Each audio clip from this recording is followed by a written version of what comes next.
Bonsoir à vous toutes et tous. Donc on s'intéresse au trait de côte et évidemment avec l'impact de l'élévation du niveau de la mer. Et puisque vous vivez beaucoup, pour la plupart d'entre vous, le long du littoral, je vais essayer de vous apporter quelques éléments d'information. En premier lieu, pourquoi la mer monte? La mer monte parce que la température de l'air s'élève, 1,2 degré depuis l'ère pré-industrielle, ce qui occasionne la fonte des glaciers de montagne et des glaciers des pôles nord et sud. Mais aussi, ça occasionne une plus grande dilatation de l'eau. Les molécules d'eau se séparent un petit peu les unes des autres quand l'eau est plus chaude que quand l'eau est froide. Tout ceci entraîne une augmentation des volumes d'eau disponibles dans les mers et les océans, ce qui entraîne une élévation de la mer. Le niveau marin a toujours varié en fonction des variations climatiques du passé. Ici, ce sont les 400 000 dernières années.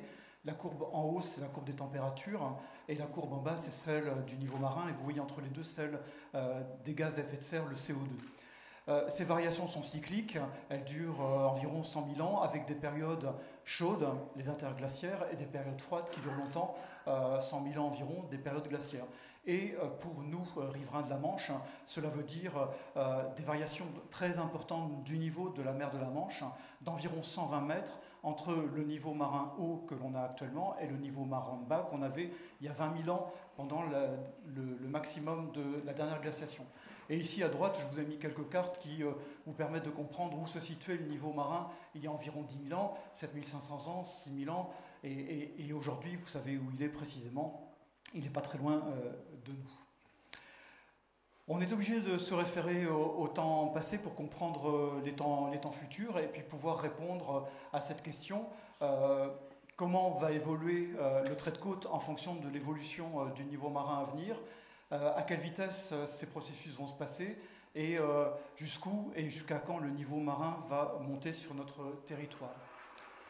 Là, on s'en réfère aux travaux du GIEC, avec à gauche la courbe qui vous présente, selon les différents scénarios du GIEC, les enveloppes possibles d'élévation du niveau marin à l'horizon 2100. Donc vous voyez qu'il y a des scénarios climatiques qui nous seraient très défavorables. Le scénario 18.5, où le niveau marin monterait de près d'1 mètre sur nos côtes à l'horizon 2100. À l'horizon 2050, par rapport à la situation de 1900, il montera de 18 à 23 cm selon ces deux scénarios.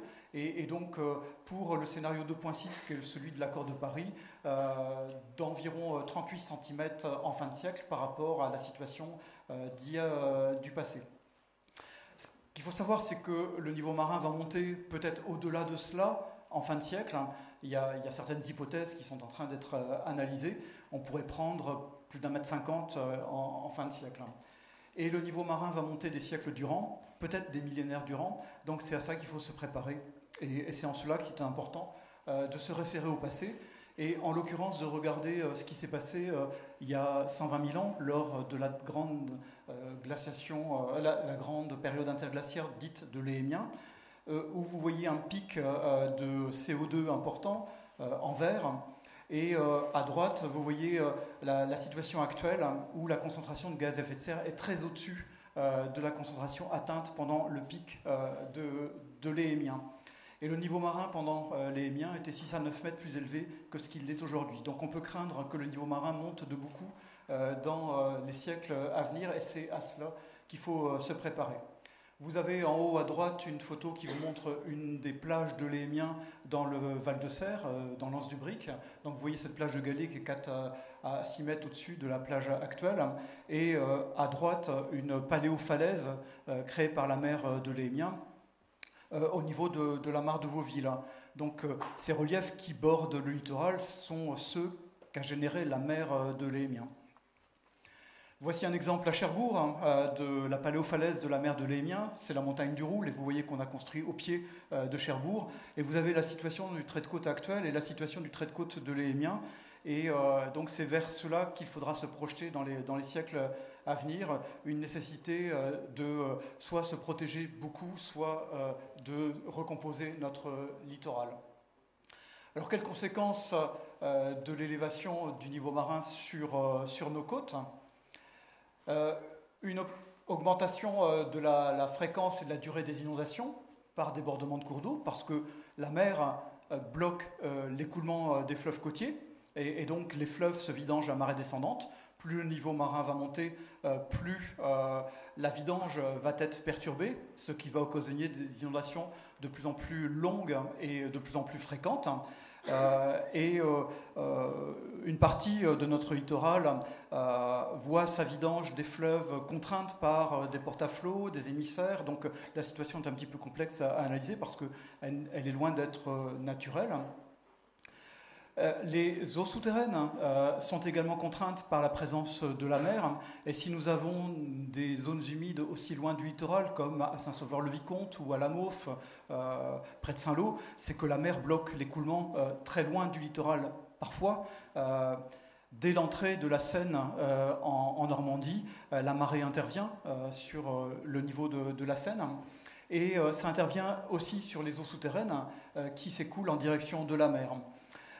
La situation, la coupe de gauche vous présente une situation classique sur notre territoire, à savoir un massif dunaire ou un cordon dunaire avec un marais maritime derrière et puis cette paléofalaise de la mer de l'Émien qui domine notre territoire. Nous sommes sur un point haut ici, nous sommes sur une de ces paléofalaises.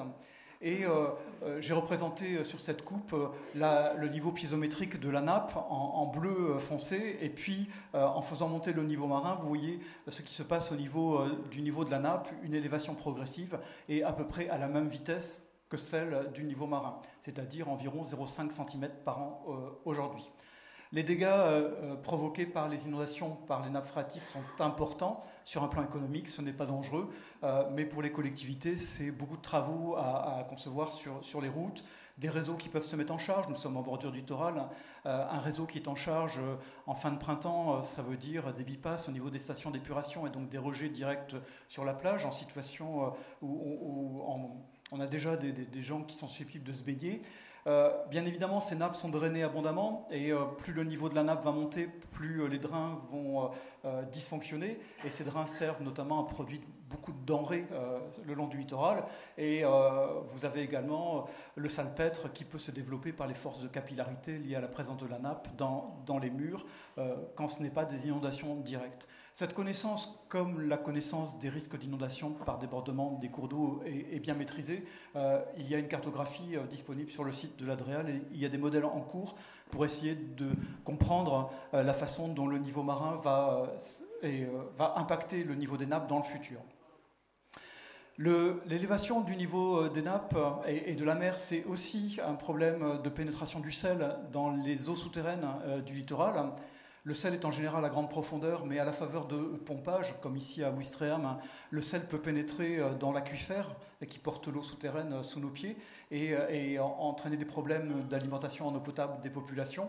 Les drainages, la rectification des cours d'eau, donc les travaux hydrauliques sont aussi en capacité de permettre une remontée du sel.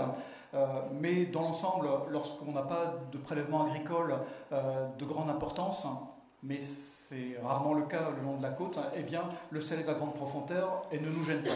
Néanmoins, nous essayons de comprendre la dynamique de pénétration du biseau salé dans les cours d'eau, mais aussi dans les nappes. Alors, avec l'élévation du niveau de la mer, nous allons avoir aussi une érosion accélérée de certaines zones basses, mais aussi des zones hautes, des zones de falaise. Vous voyez ici un exemple dans le Val de Serre à gauche, et puis bien sûr une falaise du Pays de Caux. Et la mer va favoriser l'érosion également de certaines butées de glissement de terrain, ce qui génère des risques parfois 500-600 mètres à l'intérieur des terres de décompression des versants et donc de glissement de terrain, comme ici vous le voyez à Trouville, avec parfois des chutes de blocs également. Donc des risques de mouvement de terrain qui ne sont pas simplement de l'érosion pure.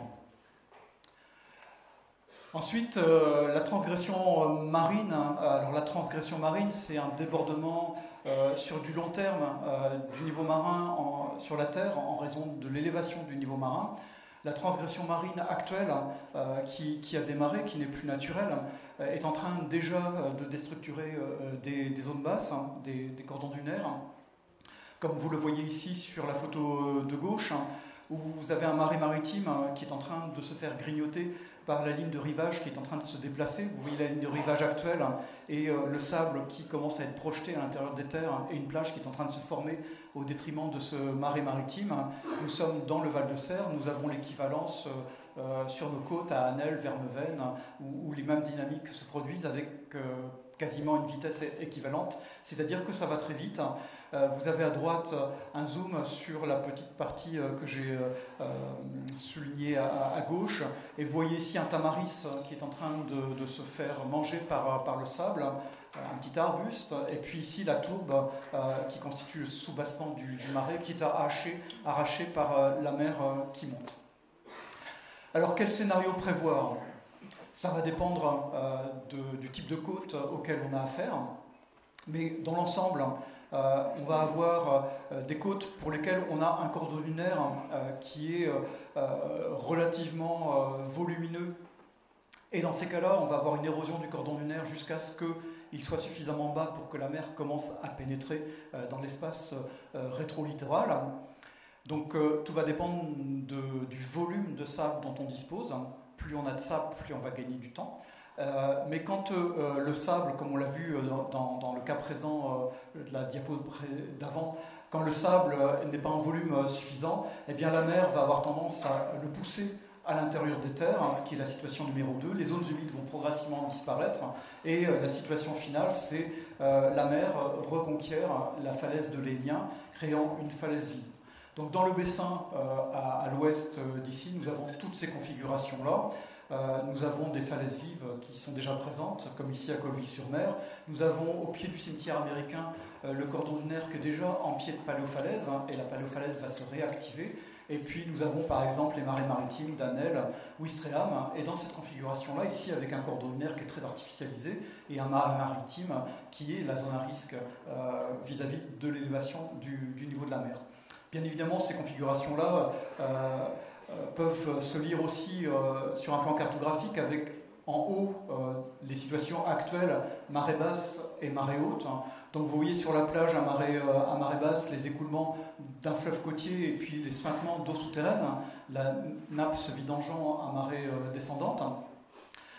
Ces espaces dunaires qui sont protégés bien souvent par des enrochements, si ce n'est pas par des digues routes ou des digues promenades, et un système de porte-à-faux qui empêche souvent la marée de pénétrer à l'intérieur des terres, soit très proche du littoral, soit un petit peu plus loin, pour éviter que les terres agricoles ne se salinisent. Et bien, la situation intermédiaire de demain, ou dans 10 ans ou 20 ans, ça va dépendre des configurations. C'est le cordon dunaire qui se déstructure et se recompose, les marées maritimes qui remontent à l'intérieur des terres, et puis la paléofalaise qui, tôt ou tard, va se trouver de nouveau transformée en falaise. On a des côtes qui sont en accrétion, c'est-à-dire qu'elles ne sont pas en érosion, au contraire, il y a des sédiments qui viennent s'y déposer, comme dans la baie du Mont-Saint-Michel, où vous voyez à marée montante des sédiments qui arrivent projetés par la mer et qui viennent se sédimenter en fond de baie. Ces côtes-là nous semblent protégées pour l'instant parce que plus la transgression marine va monter, plus elle va apporter de sédiments et plus la crétion va s'intensifier, mais à un moment donné, la vitesse d'élévation du niveau de la mer peut être telle que ça déstructure le prisme sédimentaire qui vient se projeter par exemple en fond de baie du Mont-Saint-Michel ou en fond de baie d'Évé, qui est l'exemple ici. Ces côtes ont des vocations agricoles en général, mais pas simplement, et elles ont été fortement aménagées afin de pouvoir y produire des denrées agricoles. Ici, vous avez un modèle numérique du terrain, donc les variations d'altimétrie du territoire. Tous ces territoires qui sont à gauche, ici, représentés au niveau de l'embouchure de la Douve, près de 40 ans, c'est-à-dire que nous sommes ici. Eh bien, toutes ces zones sont sous le niveau centennal actuel de la mer. Ce niveau centennal, en fin de siècle, pourrait être atteint tous les 20 jours, voire potentiellement 2 fois par jour. Donc ce sont des risques qu'il va être important de gérer. Et tous ces pôles d'air qui sont protégés par des digues sont des points de fragilité qui vont nous empêcher, puisqu'il y a des enjeux importants, de recomposer facilement le trait de côte dans les décennies à venir. Notre problème principal va être celui des zones urbaines en bordure de mer, qui sont toutes protégées, mais va-t-on pouvoir se protéger d'une transgression marine qui va, dans les siècles à venir, monter peut-être de plusieurs mètres au-dessus du niveau marin actuel? Dans tous les cas, il va falloir rapidement faire des analyses coûts-bénéfices pour savoir quelles sont les dépenses à conduire et est-ce qu'elles vont nous apporter des bénéfices sur le court, le moyen ou le long terme. Donc il faut réfléchir sur une trajectoire de décennies à venir. On a plein de configurations différentes, mais surtout il faut éviter de dépenser de l'argent à protéger des zones où les enjeux sont relativement faibles. J'ai pris ce petit port là ici, dans lequel il y a une dizaine de bateaux de pêche, et pour lequel il y a eu des centaines de milliers d'embranchements de dépensés. En Normandie, 3% du territoire est situé sous le niveau de la mer. Il y a presque 100 000 constructions, pas que des logements bien évidemment, qui sont situées sous le niveau marin centennal actuel. Ce sont les zones représentées en bleu, rouge ou bleu foncé qui sont situées sous le niveau marin. Et on y a un vingtième de l'emploi est localisé dans ce secteur-là, et ça représente 15% de la richesse globale du territoire en moyenne par an. Alors pour conclure, on a une élévation potentiellement conséquente du niveau marin sur les décennies et siècles à venir, donc projetons-nous loin. On a des enjeux considérables, multiples, variés et souvent très sous-évalués. On monte en dizaines de milliards d'euros en termes de dommages potentiels, rien qu'en termes de bâtiments. On a un territoire qui a une faible résilience car il est très artificialisé. La nature, il y a malgré tout peu sa place, et pourtant c'est une des solutions qu'on pourrait utiliser pour limiter les impacts du changement climatique. On a beaucoup d'effets dominos anticipés, mais qui sont complexes à étudier. Il y a des phénomènes auxquels on ne pense pas.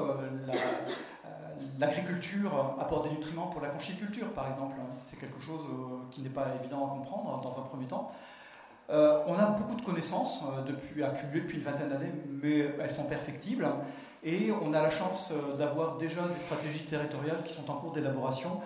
Ça a débuté il y a 6 ou 7 ans dans le département de la Manche, et puis progressivement ça essaime en direction de l'Est, sous l'action des services de l'État, des collectivités, et puis du Conseil régional aussi, qui a lancé une stratégie qui s'appelle Notre littoral pour demain, qui permet aux collectivités de se projeter dans le futur. Voilà ce que je souhaitais vous dire. J'ai dû dépasser de 2 minutes, si je vois bien le... Il n'y a aucun souci. Merci beaucoup, Monsieur Gresselin. Et merci d'avoir travaillé à la présentation d'exemples locaux qui, je pense, du coup, ont pu parler à beaucoup de personnes dans la salle. C'est parti, on va faire un tour d'échange d'une vingtaine de minutes avec vous. Donc vous pouvez demander la parole pour partager avec la salle et avec nos intervenants 2 choses. Soit un point de vue très arrêté sur le sujet du recul du trait de côte, soit des questions une question que vous souhaitez adresser. Donc allez-y, si vous souhaitez lever la main, prendre la parole, vous le pouvez, pendant une vingtaine de minutes maximum sur le sujet, puis on passera au sujet suivant, l'éolien en mer et les énergies marines renouvelables, puis le sujet suivant, la biodiversité, et enfin un thème d'expression. Est-ce qu'il y a des demandes de prise de parole? Allez-y. Alors, je vais donner la parole à madame qui est juste ici. Pardon.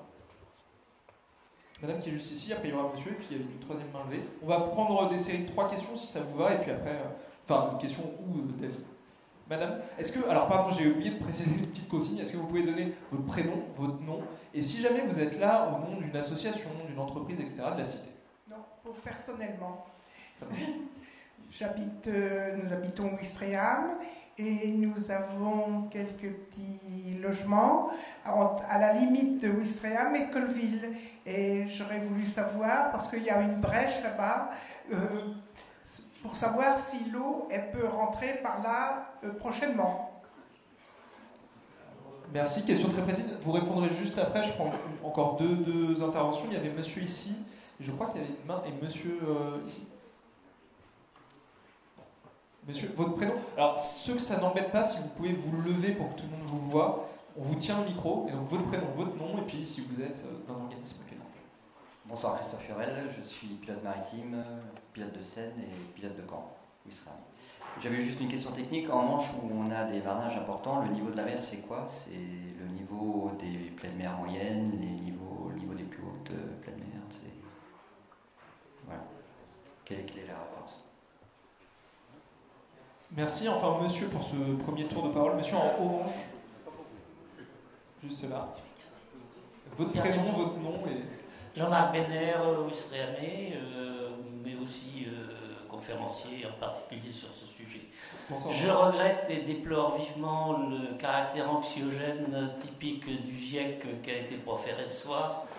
Il y a quelques chiffres qui m'inquiètent un petit peu, que vous avez donné. 0,5 cm, c'est pas ça du tout. On parle de 3 mm d'augmentation du niveau de la mer par an. Donc on est loin d'atteindre le mètre dans le futur. Et on est encore loin de catastrophes que vous annoncez. Je pense qu'on a le temps de se préparer à cette augmentation de la mer. Personne ne peut nier le réchauffement climatique. Par contre, je pense que depuis 10 ans, le GIEC est très anxiogène et on peut le remercier d'être un lanceur d'alerte, mais il est temps aussi de présenter plus les solutions que les craintes. Et donc, ma question est tout simplement de savoir si, en parlant à la population, vous allez arrêter de lui faire peur et lui proposer des solutions qui soient pratiques, intelligentes et utiles. Merci. Merci. Un premier tour de réponse, peut-être Monsieur Gresselin. Alors, il y avait deux questions qui étaient vraiment très précises. Et puis la dernière intervention de Jean-Marc, plus sur les chiffres, les données, et puis la posture qu'on a quand on présente ça.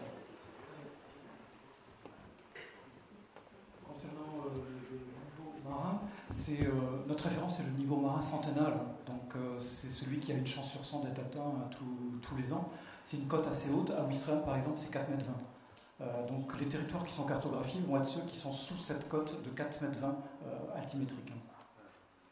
Cette cote de 4,20 m, potentiellement, lorsque le niveau marin aura augmenté de 80 cm, elle sera atteinte tous les 20 jours en moyenne. Et quand le niveau marin sera monté de 1,80 m, elle sera atteinte 2 fois par jour en moyenne. Donc notre centennale d'aujourd'hui va évoluer fortement. Donc c'est pour ça que c'est pas idiot de s'intéresser à cette centennale dès à présent et de réfléchir aux enjeux qui sont situés sous la cote centennale du niveau marin. Je me permets, M. Gresselin, Madame avait une question vraiment très ciblée oui. sur entre Colleville et Ouistreham. Est-ce que vous êtes capable de répondre? On n'est pas obligé d'être capable de répondre à tout. Et donc, Madame, le cas échéant, on versera votre question à la plateforme participative du débat et vous pourriez avoir une réponse sous 15 jours. Est-ce que vous êtes capable de donner des éléments sur cette zone très précise?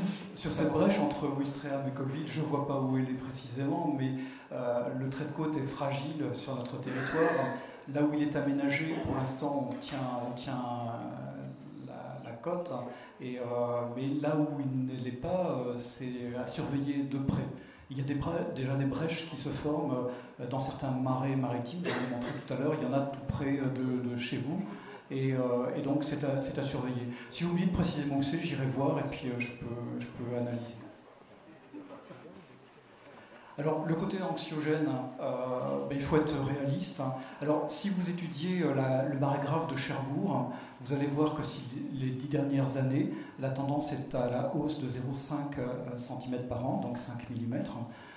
Si vous regardez le marégraphe de Dieppe, depuis 20-30 ans, c'est 4,7 mm par an en moyenne. Il y a le marégraphe du Havre, qui par contre est à 2,2 mm. La mer de la Manche et la côte normande ne sont pas des éléments statiques, donc il y a des variations tectoniques qui interviennent le long de la faille de Bray, par exemple, ou Dieppe. Donc on peut envisager que ce soit la faille du Bray qui bouge et qui explique pourquoi on a un niveau si élevé à Dieppe. Sur le Havre, ça peut s'expliquer aussi sur un plan tectonique. Et puis il y a les processus isostatiques qui interviennent aussi suite à la fonte de l'Inland 6 qui recouvrait l'Europe du Nord il y a encore 20 000 ans, avec jusqu'à 3000 mètres de glace. Donc on a des mouvements différentiels entre la côte et la mer qui s'exercent, et donc ce n'est pas du tout homogène, l'élévation du niveau de la mer. Et à l'échelle internationale, nous ne sommes plus à 3 mm par an, nous sommes plus proches de 5 mm par an, et la chronique de Brest nous le montre également, la chronique de Brest qui est la chronique de référence pour l'entrée de la Manche. 5 mm par an, c'est beaucoup finalement, tout en sachant qu'on a désormais, selon le GIEC, des risques de tempêtes qui non pas augmentent en termes de fréquence, mais en termes d'intensité. Il y a 2-3 tempêtes récentes qui, sur nos côtes ou sur les côtes allemandes ou bataves, ont montré une influence du changement climatique. Donc ça aussi, c'est quelque chose qu'il faut analyser. Et puis, il y a toute cette conjonction de processus avec une pluviométrie qui aussi, en hiver, est a priori orientée progressivement à la hausse et qui pourrait augmenter de près de 20% sur notre territoire, selon certains modèles climatiques développés par Météo France à l'horizon 2100. Donc ces processus-là sont certes complexes. Je pense qu'on a peut-être encore du temps sur certains territoires. On en a probablement beaucoup quand on habite sur certains secteurs, mais il y en a d'autres où on ne l'a plus du tout.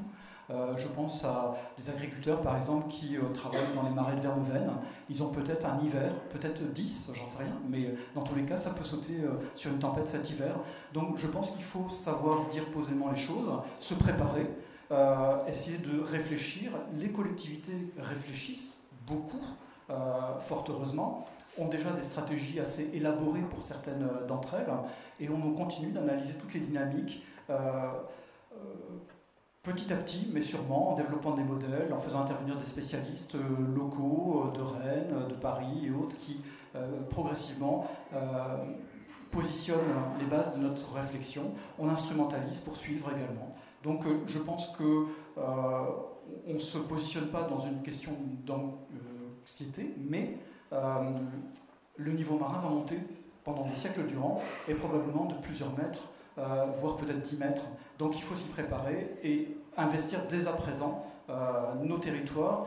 Je vous invite à conclure sur ce Oui, réfléchir à nos usages de telle sorte qu'on ne fasse pas d'erreur d'aménagement.